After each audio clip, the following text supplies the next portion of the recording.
Sorry,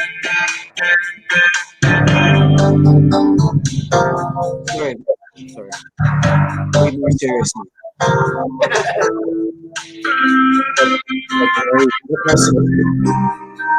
trying to share us on our live stream. Yeah, you do that.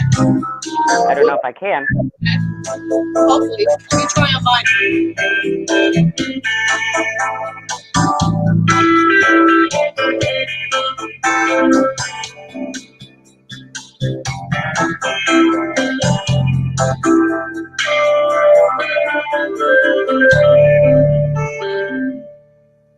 Are we here? Yes. Hold on. We're just waiting for a few people to get on. My God, guys. All right. Good morning, everyone. Thank you for tuning into the Cape Breton Original Serious Sunday with South Bar Guy, Marie, and myself, Janet. We appreciate you guys tuning in and finding out the real facts of what's going on and holding Cape Breton back and moving forward, and why it is we are the number one child poverty rate and all kinds of problematics that are, came to our attention, and we want to show people what's up. So go ahead, Rod. Yeah, like on that point that you just brought up, not are we the highest child poverty rate in Canada, is that index since the pandemic, it seems that we're one of the highest unemployment rates in Canada as well. Yes, and there's no, it's no mystery why that is. Once, we started jumping into this tangled web of constant, it just implodes and gets bigger and bigger and bigger. So we're trying to make the scope of the picture smaller so you guys can understand what happened in CBRM and what's been going on for decades. It's decades. It's not been, an overnight thing that broke us. It's been a long, enduring road of the rich getting richer and the poor getting poorer. So we're just trying to shine some light on that and bring it to everybody's focus like it's Brent. Oh my God. All right. So Marie, we've got an article today. Hold on. Let me get the article up and give me a second here, guys. Apologies. We're a little a couple weeks. Nice to be back with y'all. Thank you, girls, for inviting me back. Oh, goodness. Oh, it's good to have you back. Gosh. It wouldn't be a serious Sunday without our South Bar Guy. Honest to God. I'm very serious. You're the most serious out of all three of us, for sure. You have quite a bit of knowledge about everything. So it's great to have somebody who's actually been kind of involved in this inner workings to a point, right? Which are you reading first today? Sorry, guys. Oh, go ahead. Sorry, set it up. Yeah, we're going to be reading the CBRM Power Sisters. Okay, Power Sisters. Usher and Walsh. Perfect. Done by Joe Ward. And it's an article from 4 years ago. I know it's quite a while ago, but that's how long we've been saying that, Marlene Usher has been making $200,000. So we thought we would start it there. Oh, that's so because it does seem incredible to everybody. They're like, that can't be. Oh, yeah, it is. Yeah, it totally is. She's getting 100,000. At one point in time, she was getting 100,000 from ECBC / ACOA. Okay, and the other half was coming from the port, whose funding is kind of muddy. It comes from both the Dredge project and the CBRM. Anyway, go ahead. That's right. This is okay. So here we are. CBRM Power Sisters, Usher and Walsh, paid $354,000 a year combined, right? So good old Joe Ward here wrote, Marlene Usher is the CEO of the Port of Sydney Development Corporation. She makes $200,000 a year. $100,000 of it is paid by the CBRM, with the other half fronted by her former employers, ACOA. At the time, this was all the information that we all had, really, right? Yeah. Her sister, Marie Walsh, is the Chief Financial Officer of the CBRM. She earns over $154,000 a year. Yeah. I am interested in accountability and perspective. These are public funds and are therefore subject to public scrutiny. We, the taxpayers, pay for both of these roles. By the way, if you would like to see what many of our top internal CBRM staff earn per year, here's the history of CBRM salaries. Now, Janet and I were saying we want that posted in the comments so you guys can all take a look at that. Yeah, it's very. I think we should all be on the same page. Everybody thinks they know, but nobody knows until you're looking it up. Take a look at those files. Take a look at stuff. Don't take our word for it or any report that we're reading. Look it up for yourselves, okay? The top earner in the CAO, Michael Merritt, who we pay $185,267 per year as of 2016. He's the top earner, right? Earning the salary versus keeping the salary. Of these two roles, I believe Marie Walsh is absolutely essential. She has been the finance director of the CBRM since 2007. She is an almost irreplaceable source of knowledge. In fact, I would go so far as to suggest that she would be a qualified and leading candidate as a future mayor of the CBRM. Keep that under your hat for a future discussion, says Joe. However, let us ignore the total salary for the moment.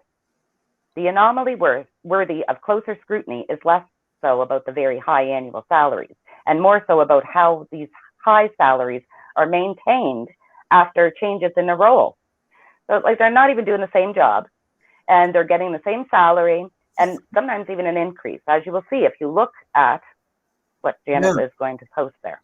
Marie, all right. So can you send me that article? I don't know if maybe Mary took it off or what, but I can't find it under there. That's so on Joe Ward's. You know what? It's because it's Joe Ward under local. Oh, well, so, yeah. Well, all right, hold on. Keep going. Yeah. Let's see. Yeah, so I lost our spot here, Peppo. It's okay. Do your thing. No worries. Okay. So, in the case of Walsh, her change in role is arguably just a title change. She transitioned from finance director to chief financial officer after a brief stint as interim CAO. Yeah. Despite her being the most qualified for the CAO role in the CBRM, headhunters apparently rejected her interest in favor of bringing in Michael Merritt. Councillor Bruckschwager said he considered it a slap in the face to Walsh at the time. There it is, Janet. Yeah. Thank you, Janet. In the Cape Breton Post article, September 23rd, 2014, cited, reporter Chris Shannon wrote that Walsh said many of her duties would not change. With her own admission, it might turn out to be challenging to describe how Walsh's roles was changed significantly by upgrading her title to CFO. Nonetheless, her salary jumped by just under $40,000 in a single year as she fulfilled the interim CAO role, and then transitioned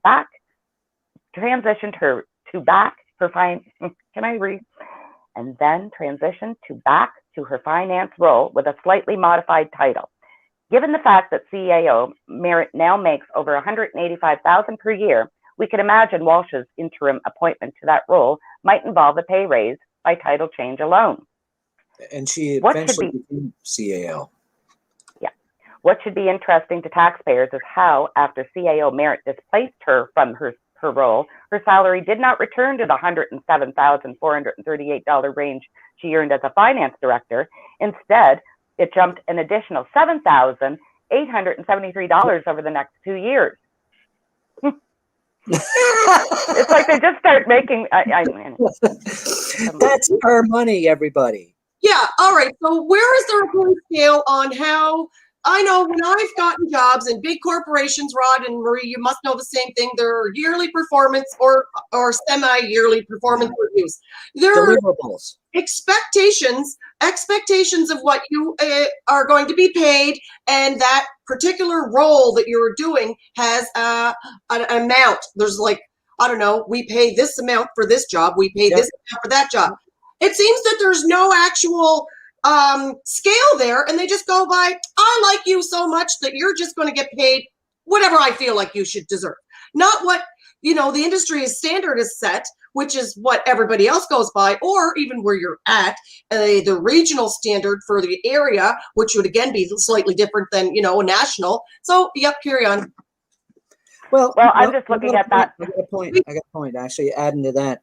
Yeah, 2 words I want to bring up with people here. Hi, everybody. Is meritocracy, which means that people get paid for what they're worth, and that people advance because of their abilities. Okay. Right. And the second word I want for people to remember is deliverables. Okay, people have to deliver. Right. And we don't have, there's nothing being delivered except for their paychecks to the bank. There's no definition of their jobs. So if there's no definition of what they have to produce, then what is their job based on? Anyway, go ahead. I looked at it a little different too. I'm looking at the $7,873 as a little payoff of, I'm so sorry. I'm going to have to displace you from your job right now. Yeah, it's just so ridiculous. Yeah, some great comments. Our appraisal affected our increase, as did company performance, and did other things. 1 to 3% per year. $1 corporation. Like, why are we not following what other companies that are successful in the world, their business models? Why are we jumping off the charts and just doing whatever we feel good? And I mean, if we've been doing such a good job of it over the decades, we'd be in a prosperous situation like Mexico is right now. Mexico started becoming themselves and doing more things in the last 15, 20 years. And look what they've done to themselves. Good example, Janet. They've encapsulated themselves to be the most prestigious reserve in all of Canada. Look what they've done to them. Now look what these people have done inside the administration of CBRM, because they were placed there and not based there on their performance. Now that's what we want to bring to the based there and not based there. There you go. There, yeah. Good. All right. Okay. So when Walsh left the interim CAO role, her salary stayed with her, if we believe that the differences in roles from finance director to chief financial officer are unlikely to be significant. She effectively gained a $40,000 raise in a single year and kept it. That's more than many people in Cape Breton make in a year, and certainly much more than the parents of the 1/3 of Cape Breton children who live in poverty. Now, 4 years ago, this was written, guys. $40,000 a year. What in the name of God would she have done to make an increase that much, that she was done such a great job that we're going to give you $40,000 extra because you've done an incredible job? What did she do an incredible job at? What was so incredible that she was awarded this extra money that they never rolled back when she went into the other position that she was in initially? Like, I don't understand how this money got to stay with her and why there was nobody questioning it. I don't think there's a lot of questions that were going on during that period. You have to remember, this is during the fresh days of Cecil Clark, right? His first term in office, when he was getting things lined up, right? Mm-hmm. Yeah, I've got some theories on why they tried very hard to get Cecil up and promoted, but nonetheless, Okay. It was a crazy time, wasn't it, back then? Here's where I have my real trouble, is with what you're about to read here. What about Usher's salary? There you go. Marlene Usher was handpicked by Cecil Clark to act as the CEO of the new Port of Sydney Development Corporation. Her salary was set at $200,000 per year. Half is paid by CBRM taxpayers and the other half is paid by ACOA. The Port Authority itself cannot pay its expenses, is in arrears to the CBRM on its leasing payments, and cannot pay the CEO's salary. Unlike her sister Marie Walsh, who was certainly fully qualified to fulfill the role of CFO for the CBRM, Usher was a government executive, but has no known port development experience. No experience. What? How do you get a high-end job like that with no experience? No experience. So obviously, again, there's no putting in resumes. There's no job opening. It's not being posted for open roles for anybody that's qualified to submit their application and actually have a competition for the job. So there was no job competition. It was just based on, I like you again. We like you again so much that we're going to give you this. I love that. That's like me going to fly a jet, right? And saying, okay, I can fly a jet. Well, what experience do you have flying a jet? Well, I can drive a car. You know, she has, the point here is, very good analogy, yeah, the point here is people. This one had never had any dealings with shipping in her entire career, and yet she lands a $200,000 job. Okay, Marie. I'm just astounded by that, but yeah. Yeah. Oh, God. Okay. So one asset Usher did have was a connection with only one level of separation from Cecil Clark. After his loss to MP Mark Eiking in his bid to head to Ottawa, he was briefly awarded $135,000 per year in a contract to consult the Cape Breton County Economic Development Agency, CBCEDA, led by Eileen Lannon Olford. Yeah. There is a site there. You can look at that. Take a look at it, guys, at your own time there. By the way, Olford is now the head of the business Cape Breton, an agency well taken care of by Mayor Cecil Clarke and the CBRM. Again, this was 4 years ago, guys. Yeah. The $135,000 for Clarke's consulting position was paid for by Enterprise Cape Breton Corporation, now absorbed by ACOA.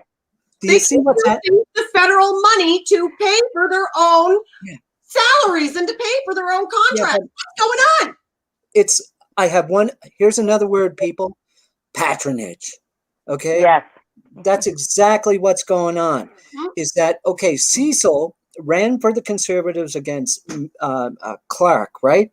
And obviously he had buddied up with Marlene Usher. So Marlene Usher and Eileen Landon Olford, who had close connections, put Cecil after he lost against Mark Eiking into the CBC role. It was created for him. So now we jump to where Marlene Usher, follow me now, where Marlene Usher needed a job. So what happens? Cecil creates a job for her. Wow. See the trade-off? Okay, go ahead. Do your thing. Talk about one hand washing another. As the CBC reported in 2014, John Lynn was fired for patronage hiring, described as 4 people with ties to the Conservative Party. Wow. And again, there's a citation for this. There we go. Brief interlude. Mark Bettons, Christina Lamy. Yeah. For now, let's abandon any questions of political appointments and any possible quid pro quo scenarios worthy of investigation due to all entanglements. Here is where the salary question jumps into a scenario worthy of even more scrutiny. Presuming that Usher had significant port development experience, justifying a taxpayer-funded position of $200,000 per year, we must remember that her scope of responsibilities recently changed. As Mayor Clarke entered his second term as a CBRM mayor, he was under the gun and answered to why he hadn't put a new port board in place and why he was avoiding transparency. Yeah. In brief. If I have transparency, you will see I'm being a sneaky shyster. Okay, so I can't let you see me being sneaky. There's still a hangover with that today, because we're still going through it with the boy pop proposal that Mr. Guy Laplace is bringing forward for his client. That's still not. This is it. Yeah, I find that very interesting. Yes. It just makes sense why the public has to fight for public information. They're fighting, and we're having to gather up our nickels and pennies from underneath the couch cushions and everything else to pay to get our friggin' transparency. Finally, it's ridiculous. Wow. All right. So in brief, he stacked the board with himself and his handpicked and most obedient collection of counselors, and did such things opposed to transparency as setting records for in-camera, aka private, meetings, withholding reports, McNeil consultant report, pessimistic about container port business case, and imposing a charge of over $43,000 for an access to information request, effectively deterring the public from getting access to info that taxpayers have a right to obtain. There you go. Now, isn't that crazy?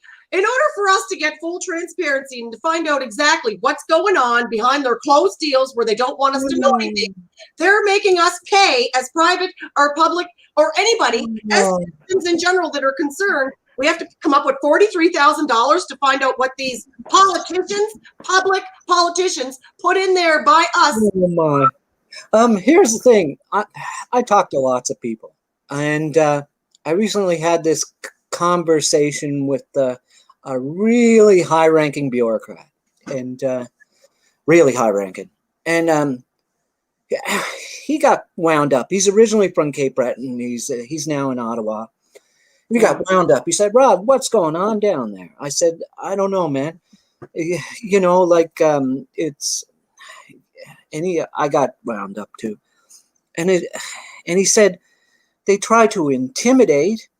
Number one, they tried to intimidate, and they tried to basically ignore people in the hope that they'll go away. Yes. You know, and I said, how can we change that? He said, he said, the public has to become more involved in the process. And that's what we're doing on this program, right? That's why I'm involved in this program. We need to go ahead. Share this video, like and share this video. The more you guys share this, the more it gets out and the more public it becomes. So there's where we need your help. You guys help us help ourselves, because they're not going to do anything but keep taking from us. So please help us get the word out. All right, Marie, do your stuff, as Rod said. Very good, Janet. Just before a long overdue new board had to be put in place that didn't consist solely of Clark's yes men, he took the container port development away from the Port of Sydney Development Corporation. What that means is that Usher's position becomes essentially redundant. Oh, so now we're paying 2 salaries for the same job. Love it. The port already has redundant management. The second berth has secured funding from 3 levels of government, and Bernadette McNeil is the fully capable executive who already fully manages the cruise businesses. She certainly is. So if it's debatable, if Usher was ever qualified to take on a port development role, and the largest component of port development she was in charge of has been removed, the next question is fairly obvious. Why are we still paying her $200,000 a year in taxpayer funding? Excellent question. Okay, well, let's find out. Both of these sisters have shown an incredible ability to pull down some of Cape Breton's most elite level salaries, and both are showing an impressive ability to hold on to those salaries even after the roles are downgraded. Even after the roles are downgraded. So yeah, how does that make sense? I've been part of a company before where my role was downgraded. And with your downgrading of role, what happens, Rod? Question, what happens? Well, it's happened to me on a couple of occasions, and you basically have, that means your salary goes down. Mm-hmm. And you have 2 choices. You can either hang there or you can move on. That's, right. That's the usual way. For Usher, the port development activities she was supposed to be leading have been stripped away from her. For Walsh, though, fully qualified to have been our CAO all along when she left that interim role, her over $40,000 pay raise in a single year stayed with her. Perhaps that was a convenient way to apologize for the metaphorical slap in the face Councillor Brookschwager suggested she was given when Mayor Clark and the CBRM Council voted to choose someone else for the CAO role she wanted. Exactly what I was saying. Yeah. Between Walsh, Usher, and Merritt, the taxpayers are shelling out $539,000 per year. For 3? If you add, it's $539,000 a year for 3 people. If you add in Clark's hand-picked personal assistants with Lamey and Bettons, you can add on another $75,000 and $81,500 as of 2012, with 4 years worth of raises, bringing us up to a total of around $700,000 per year. For 5 people's salaries. That's insane. I'm coming back. Where are we at? Meanwhile, the only person in this group that appears to be an essential asset to the CBRM is Marie Walsh. She is. So I guess I have one final question for perspective, says Joe Ward. Remind me again why we can't afford heavy garbage pickup and we're forced to pull money out of the Community Sustainability Fund to hand over to the CBRM preferred agencies like Business Cape Breton. Which is gone. Business Cape Breton is gone, by the way. Did it well, they got their money in Rand, did they? No, they just got rid of it for... probably for accounting reasons, because there was too much they couldn't account for in their books. Well, what it was is that they had one economic... What do they call them? I can't remember at this time. But they had one economic development agency, and for all of Cape Breton. And then the CBRM wanted to create their own economic development agency, headed by Eileen Lannon-Ilford, right? Oh, a job for her. But it became redundant, so they got rid of the aforementioned agency. So we have 2 economic development agencies here. What do they call them? I can't remember. Somebody help me out. What do they call them, dudes? The sustainability. I can't remember. But yeah, it's no longer there. But I don't have a real trouble with Marie Walsh, who is now our CAO. I don't. She's earned her stripes, man. She's been there for 12 years. You know what I mean? Wayne saying REN. Yeah. Oh, REM. That's it. Thanks a lot, Wayne. Thank you. Yeah. Rock. But I have a load of trouble with Marlene Usher. Loads. Well, yeah. It just seems odd that she's just kind of been put in there because she's She's basically like, I'm your friend, right? We're still friends, right? It's like you want to bring your high school friend with you to every single job you go to, kind of a thing. I don't know. It seems weird. Meritocracy, right? Like, does she deserve the job because she's got the experience? No. Yeah. Okay, patronage. Joe Ward, he ended his article with just this one thing, which is the executive payroll for Cecil Clark's Inner Circle certainly doesn't give the impression that we're living in a municipality where 1/3 of our children are living in households with poverty levels of income. Note, the views expressed above are my own and do not represent local. Go CapeBreton.com. So that was Joe Ward's wonderful article. Yes. All right. So that's 926. Let's go into the other article. Do we have any points of discussion before we move to the next article? No, it's highly evident what Marlene Usher's position is all about at the port. It's a patronage position. She is not qualified for the position, and it's too much damn money. She's not needed. Yes. Bernadette McNeil is doing the job that she's doing. As Joe Ward stated, it's a redundant pay. So if we've got Bernadette McNeil, who's quite capable of doing her job, and I've vended down at the port inside of the pavilion at Joan Harris Cruise Pavilion. I did it for almost 2 full seasons. Yeah. And I'll tell you, yes, I did it. And I found that Bernadette McNeil was quite capable. She's very goal-oriented. She's right to the task, and she does not need any help in her position. Marlene Usher can go because Bernadette McNeil has got that flow covered. Especially with COVID right now, where we're not getting any cruise ships. Cut that pay. I just picture her standing there in a big window at the port, just looking out over the whole empty ocean at this point. She's watching the waves? She's a wave watcher now. Well, she certainly doesn't have any. It's a sad scene in my mind. It really is, but it really does. That's the only vision I've got of her, just standing in this big empty office, just standing there going, waiting for the cruise ships. Waiting for payday. And her payday, of course.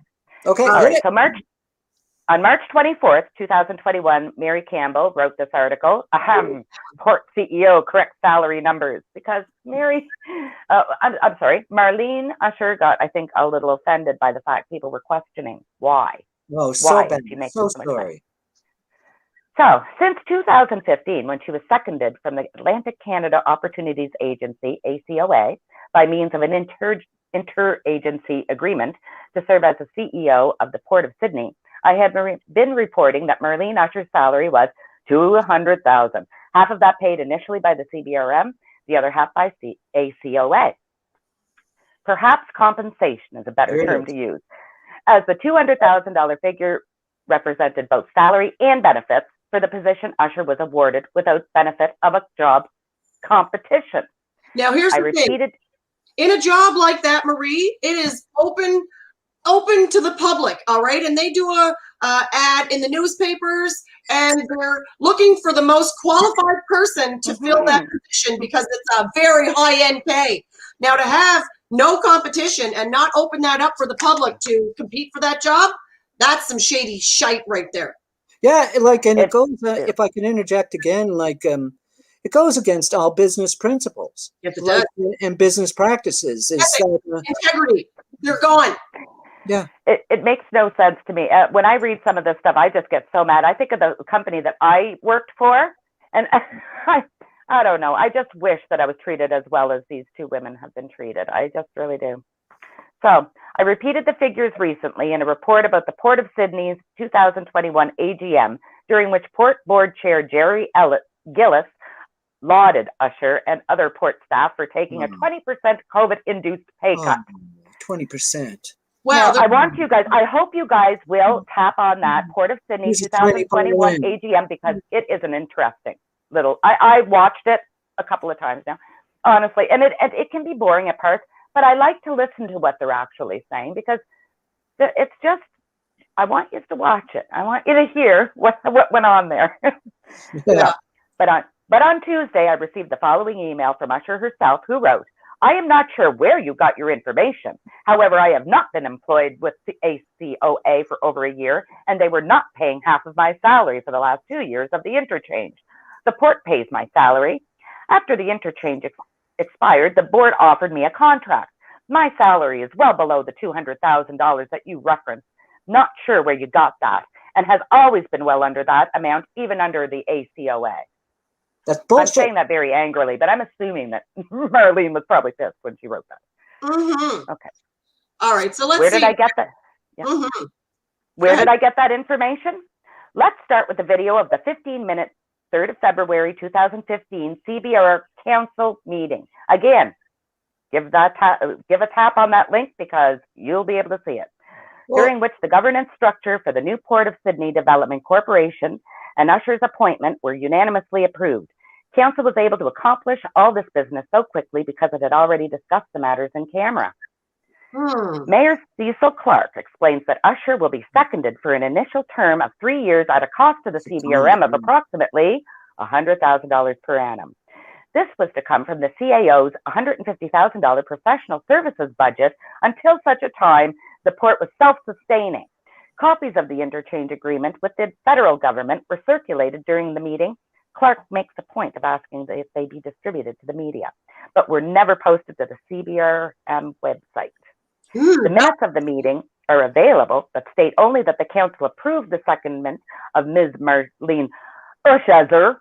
I find it interesting that they misspell the word, like the names of people sometimes in these, because there's important documents. But anyways, as the CEO for the Port of Sydney Corporation in accordance with the terms outlined in the Interchange Canada Letter of Agreement. Anything, guys? Anything? Go ahead. Like I shake my head a lot at this sort of stuff because you know, like I've lived a lot of lives, right? I've lived, you know, I'm construction worker. I've worked in business. I've traveled all over the world, right? And you know, I went to a university.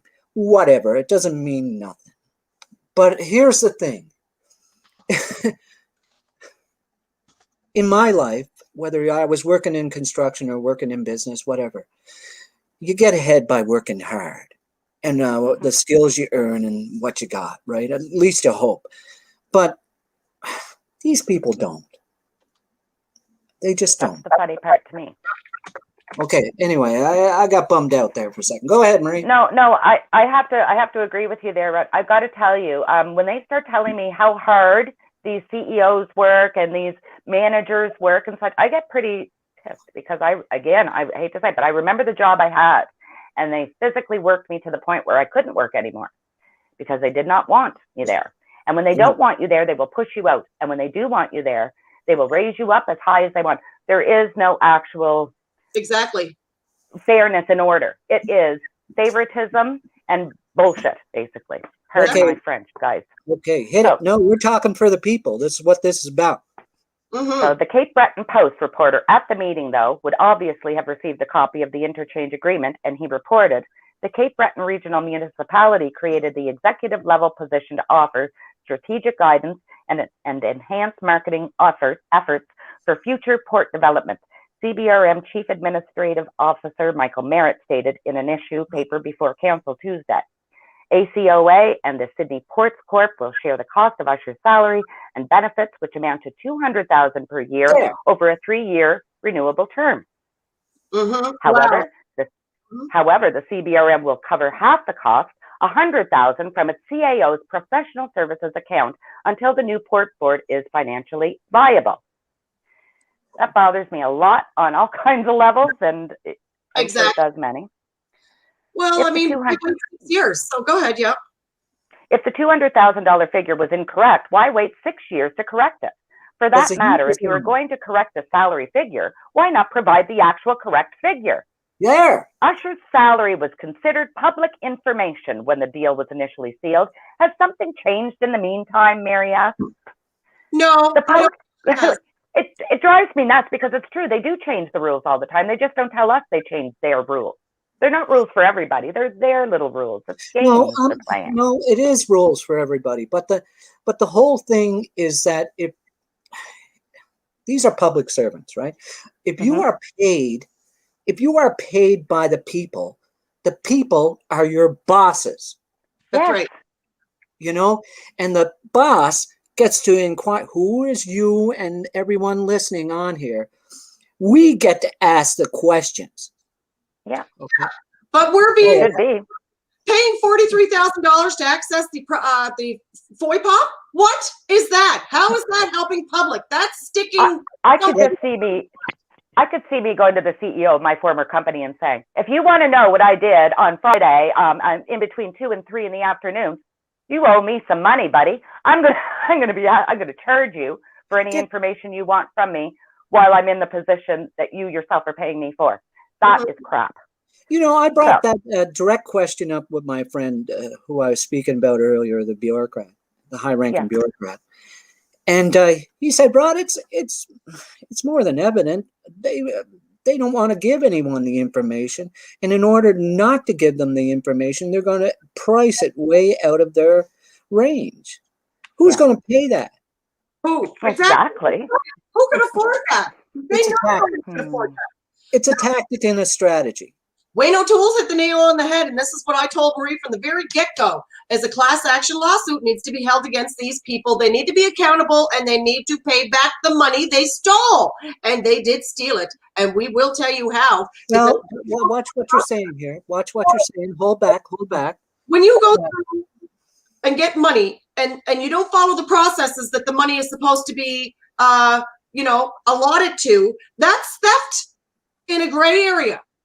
It's not outright you went into a bank account, stole it out, or you snuck in and took it out of a room. It is it's blue collar theft. Okay, it's white. It's white collar. It's white collar theft, stealing from the blue collars. Yeah, I get what you're saying. Yeah, exactly. Okay, go ahead, hit it. The Post quoted the $200,000 figure again in 2018 when the interchange agreement was up for renewal. At that time, CBRM Council declined to continue paying half the CEO's salary, and the port took over responsibility for CBRM's share. But ACOA was to continue paying the other half of the salary. You can hear the discussion during the 6th of February 2018 meeting. Again, give it a tap, guys, later. If you're bored, want to have another coffee afterwards. And we want you to look at it. I really do think people should take a look at this article themselves and tap on these links. The relevant section of the video is labeled Renewal of ACOA Agreement, Port of Sydney CEO. If there was a public announcement to the effect that ACOA had ceased doing so in 2019, I missed it. And I did not know that Usher had left ACOA over a year ago, or that the Port Board had offered her a contract when the interchange agreement expired, because one of the board's first decisions upon taking office was to cease publishing the minutes of its meeting. It could have offered a contract to Harry and Meghan, and I wouldn't have been none the wiser. So while I am sorry to have published an inaccurate information regarding Usher's salary, I would argue that the onus is on the Port of Sydney, a corporation owned by the citizens of the CBRM, to make accurate information public. I made this suggestion to Usher, but she has yet to respond. Is this surprising to anyone? I want to know. I want to get a hold of Mary later and ask, has she said anything yet? I have one last port point to make, and it's a bit of a tangent, but who doesn't like a tangent? During the most recent AGM, Usher said the port had budgeted $50,000 to extend a water line to the second berth. This was an important investment, she said, because selling water is a source of revenue. So the question occurs when the CBRM found itself with the $100,000 to spare in 2019, money that had been earmarked for an extension of the Sydney Boardwalk that was no longer necessary due to the decision to locate Nova Scotia, NSCC Marconi campus on the waterfront. Why did the port agree to use it for the berth? And yes, that's a rhetoric question. I know the answer, because no local businessmen were writing letters in support of a water line to the second berth. The end. God love you, Mary. You write like Mary Campbell.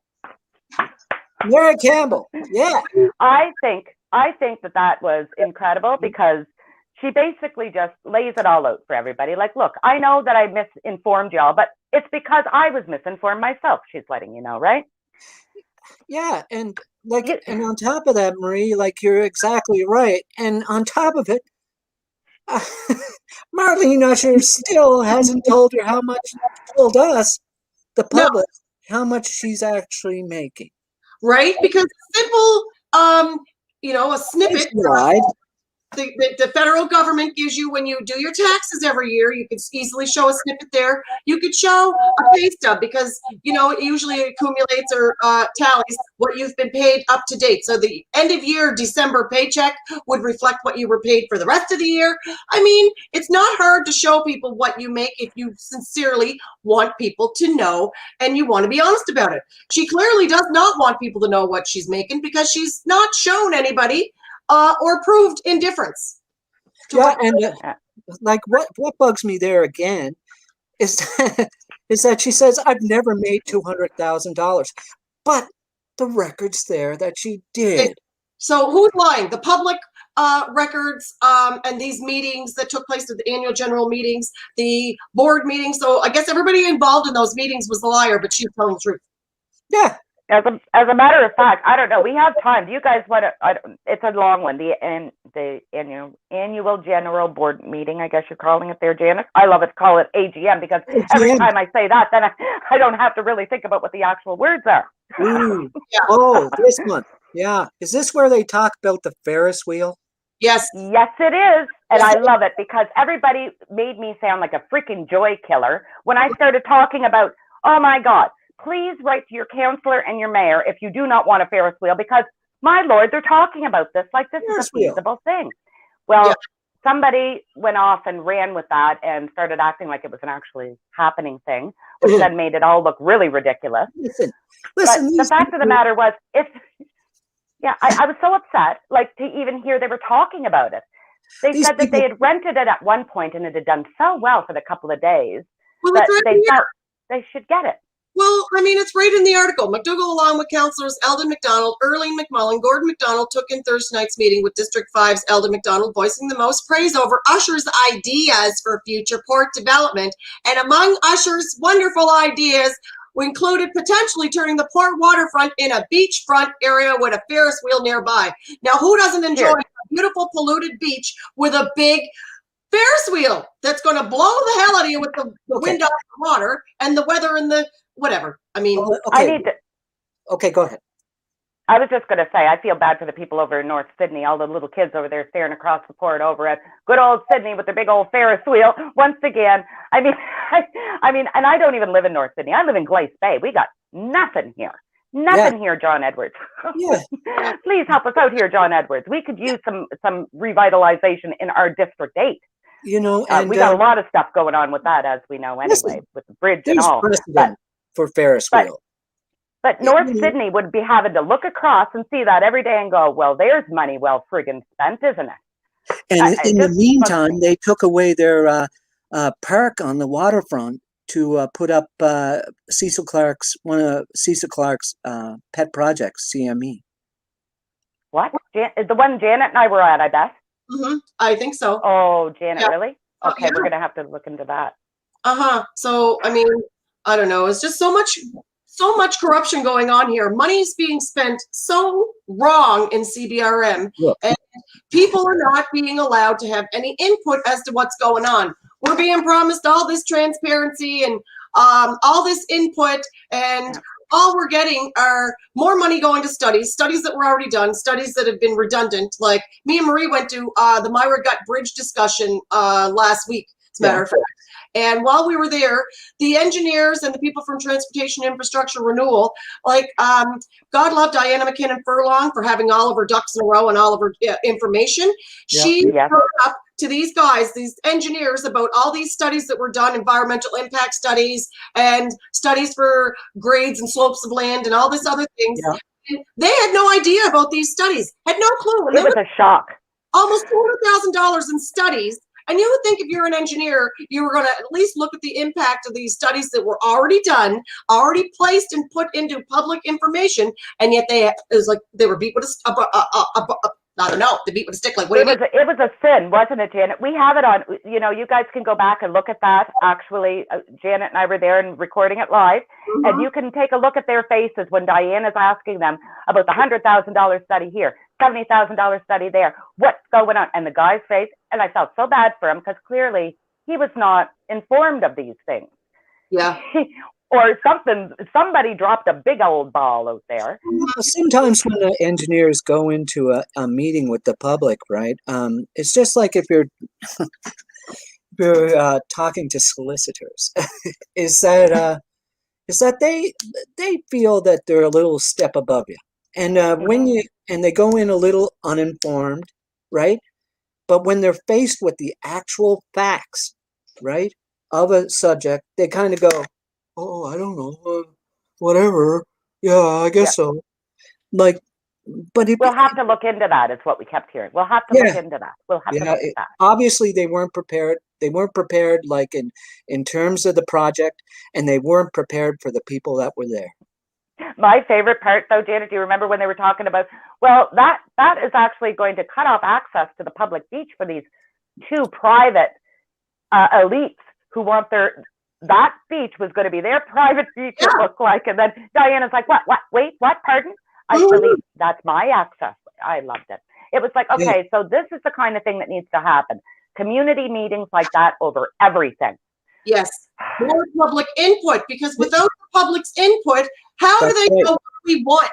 This is our island. We voted you in because you were going to give us our voice and allow transparency, and I'm still waiting for it.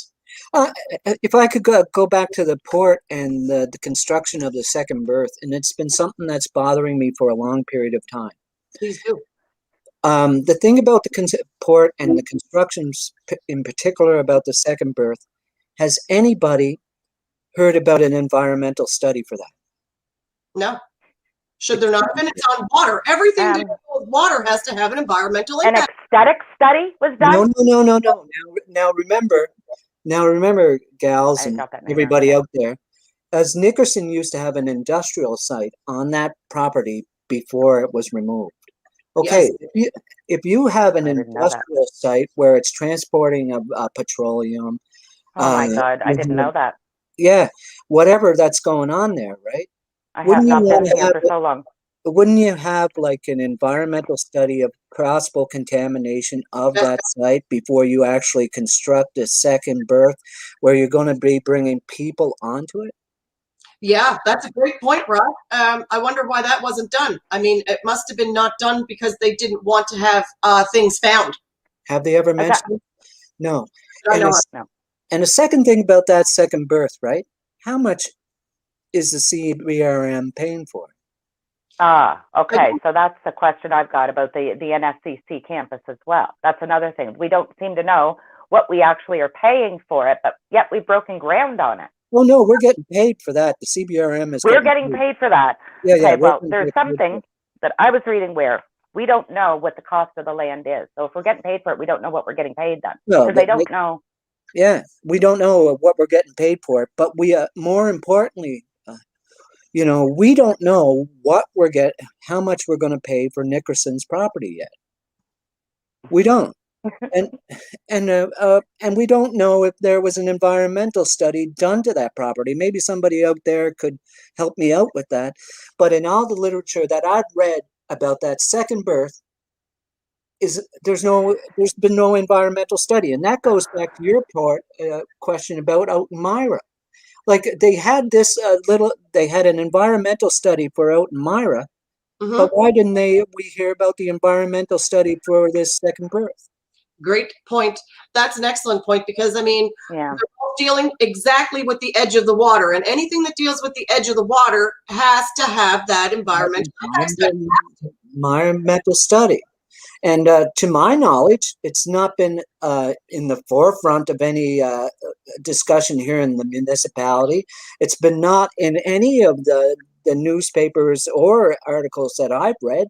So we're just glossing that over. No, I honestly, I got to tell you, I've been away for so long, right? I didn't even understand that. Okay, that really would need an environmental study. It's not even been on my radar of something that's so important right now. I'm looking at everything else. You guys are talking about. That is the most important thing that needs to be done, really. You need to know what you're dealing with. Like, what are you going to just start building on? Yeah, right. What I've worked out in Alberta for the last 15 years. We can't take a step in a building without sending in EHS to actually assess the area. But yet we're building a second berth here in Sydney without any really remarkable environmental study. It's like me building a house on an old garage site and discovering that there's an empty gas bunker below it. Well, Colleen's got a great comment here. In regards to the NSCC being built, there was the grade there. How are they able to build there? Because there are other properties that can't be built on due to chemicals in the ground. So there you go. And that's the environmental study that needed to be done. Yeah, that's so ridiculous. If there's a grade there and there's chemicals in the ground and it rains, what happens to everything underneath the soil if it rains? What's the rain going to do everything in there? It's going to do what's called as a leachate and just leach and drive right down into where. So if the water is here and it's the land is here and it rains, and that what you're saying where the second birth is, Rod. So how much pollution is in that water? There's got to be a lot. Well, this is just, it just boggles my mind. Like, we had the tar ponds project, and you figured we'd go, right? But here in Cape Breton, I think sometimes we easily forget about things. Well, we'll just go ahead and do it. Don't worry about that. We'll just. I don't know how, but it's true, Rod. I do feel like that. It's like they just push things aside and say, "Don't worry, don't worry." But this is where we got to focus. Never mind all that. It's about jobs, you know. What are you trying to do? You're trying to stop jobs from happening. Oh my God, I hate that. When I start seeing people saying that, I'm getting so upset over that, because I get it. Yes, I'm big advocate of let's get some jobs on this island, but let's get the right jobs on this island. Right. Make it so it's environmentally sound jobs on this island. Let's get jobs that will create more jobs. The more these jobs are in place, the more it's going to open up for future openings, because the company will grow. Not just like a golf course that only has so many openings for jobs, and no matter what, it's only ever going to have so many employees. Right. You know, so, and when they're talking about jobs and all these things that they're doing to create jobs, and then we get a golf course for almost $5 million with like what, 4 jobs, 6 jobs? Like, come on. Not even what bothers me about these large projects too is, especially in Inverness, and talking, you know, like they build these projects, right? And I've worked at the Banff Springs and at the Chateau Lake Louise, right? And at the Algonquin, you build these projects, these golf courses, right? But where are the people going to live? Your staff. You know, they don't even think about staff accommodations or anything like that. You know, what it comes down to is planning, everybody. You know, and we'll create this and it'll be good. But who is it good for? That's the key question. Yeah. Is it good for those 30 kids in poverty? Is it good for you 2 girls? Is it good for our people there that are listening? No. It's good for the people with the cash money. Exactly. And I mean, if you haven't been to Cape Breton, you would know that the majority of us are living from paycheck to paycheck or check to check. And there's a lot of month left at the end of the stinking money, people. All right. And it's not fair that we have so many people living from check to check, day to day, wondering how they're going to eat tomorrow. It's not fair because the government has given a lot of money, the federal government, to Cape Breton, so it can have sustainability. And because they've taken that money and spent it however they saw fit to make their lives easier and to heck with our lives, that's why we're doing this show. We're trying to fight for ourselves, fight for the people of Cape Breton. Yeah, and getting back to Marlene Usher and Marie Walsh, which was the essence of this program, is that I don't have a big problem with Marie Walsh. I really don't. The woman's been there for 11 years, right? More than that. How long since she's been there? Like Marie? 2007. 2007. So it's been 15 years. She's paid her stripes, got her dues, you know. Yeah. And she's apparently doing her job. She's doing her job. I have a problem with her sister because she doesn't deserve that job at the port, because she had absolutely no experience in ports, in shipping, in anything concerning the water. Maybe she's taken a cruise. Hey, you know, but does that qualify her for $200,000 a year of our money? Well, not in my book. That's the thing, right? In my Sure. mind, I think these salaries are geared more to Toronto, to Vancouver, to Montreal, to big multi-people, like big population cities. These salaries for this area, are you kidding me? Where do they get these numbers at? They shouldn't even be half of that money. Honest to God, you're way overpaid. Yeah, and if you look at the pay scale in the CBRM right now, which Marie brought up, showed me a couple of, when was that? A few days ago, Marie? That Excel sheet. Yeah. Yeah, that Yeah. Excel sheet. You go, what? Really? Yeah. Why? Why is it so much from one year to the next for one? And everybody else, the counselors, sometimes I look at that. I don't know, guys. You look at it. I want everyone else to look at it. And if somebody Do can you got explain those pay discrepancies, I would love to hear it. Hold on, let me see if I've got that. That drove me right crazy when I saw it, because there's no explanation that I can come up with that makes any sense at all. It's like, so. What bothers me about it too is that we're not supposed to ask questions as citizens. You know, Well, they treat us like we're dolts as soon as we ask a question. That's the assumption, you know, like, and you hit it. They don't give you an answer either. They just say, nope. Like we're supposed to play a guessing game. Nope. That's not the figure amount that I make. Nope, that's not what's happening next week. You hit the nail on the head there, though, Marie. Is that the assumption of a lot of bureaucrats and learned people is that the ordinary citizen, the ordinary person, like you or me or the people that are listening, are not smart. We're not smart enough to understand, and we don't deserve to know. It bores us. Most people, it's boring. I don't think it's not smart. I just think it's the type of information that we don't want to hear, and it's like, wah, wah, wah, wah, wah, wah. I don't feel on. That's true, Janet. For me, it's like pulling teeth to watch it sometimes. It's if I don't like sports, and it's sports, like for some people, they hate news, they hate politics, and it's just that type of information. I don't want to hear about it because it does make them sick. They do hate it. They really do. Yeah, this is important for you, unlike sports. This stuff matters every day to you when you're going to work and you don't get your sick leave because you're going to work sick. It matters to you for every single thing. Your kids can't eat what everybody else is eating because your family is poor and everybody else's is not. I don't understand like the discrepancies of all of the different incomes here on the island when some do so well, some do so poor. Look at this. It's not fair. Watch, I got the chart up, Marie, the Excel chart. Good old Cecil. So look at this up here. It shows the years. Okay, so he first got in 2012. All right, so he wasn't able to do anything because when they get elected, it's in October, and they don't get to do anything until the next calendar year, which makes it 2013. So let's get down to 2013 and bring up Mayor Cecil Clark. This again is the pay scale. So this is 2012. Cecil made $49,000. I can't remember what he did before then, but that's what he made. And then when he got mayor, look at it, $103,000. He over doubled his pay because he felt he was worth it. All right. Now, how fair is that for us here in Cape Breton that have to put up with these self-appointed raises? And when they go behind camera and keep it secret, and we're not allowed to know what's going on. Now, that's what happens here all the time. And they were kings and queens of secret camera meetings. And they always led to better for them, bad for us type scenarios. Yeah, well, we've got to just keep our eye on this from now on. Is what we have to say. We have a new mayor and new council, right? Mm-hmm. We have to say that, okay?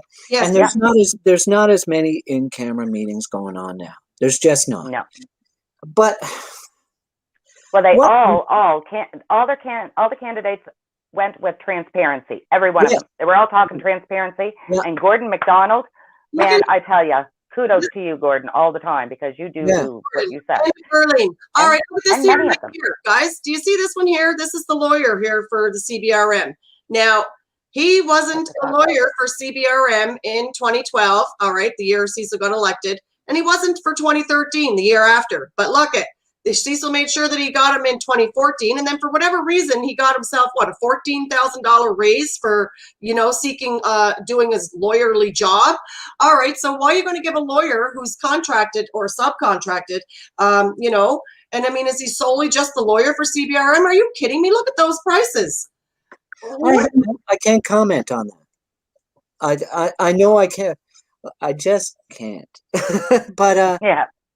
I can feel that what services were performed. I know when I've had to have a lawyer and hire a lawyer, and they bill you for everything. What is this guy getting a salary? Because I mean, what did he do? Is he just fighting freedom of information requests from us people and trying to stop us from finding out what's going on in there? Because if that's the case, he gotta go. We should hope not. We should hope that's not all he's doing for that amount. But yeah, we have to find out some more. 10 seconds left of the show, guys. Again, if you can please share this feed, yeah, get the word out, help us, help CBRM and Cape Breton Island, because without us doing this show, spreading this information, allowing you guys to see it in a different way than what you've been access to with the newspapers here, there, and every few months, we're putting it all together and trying to show you what the timeline has done and how it's affected us in the long term. So thank you again for your views, your shares, for tuning into us. You guys got anything to finish up with? Have a great day, guys. And we are having a small memorial at Albert Fire Hall today in memory of the Porta-Pete tragedy. Today marks 1 year for the Porta-Pete tragedy. And if you guys would like to join us for the celebration that's being held today in Albert Bridge at 2 p.m. Atlantic Standard Time, Atlantic Daylight Time, we'd love to have you join us for that. Cape Breton Originals wants to thank you guys again for tuning in, making our show successful. Have a great day, guys. See you later on today. Cape Breton Originals out.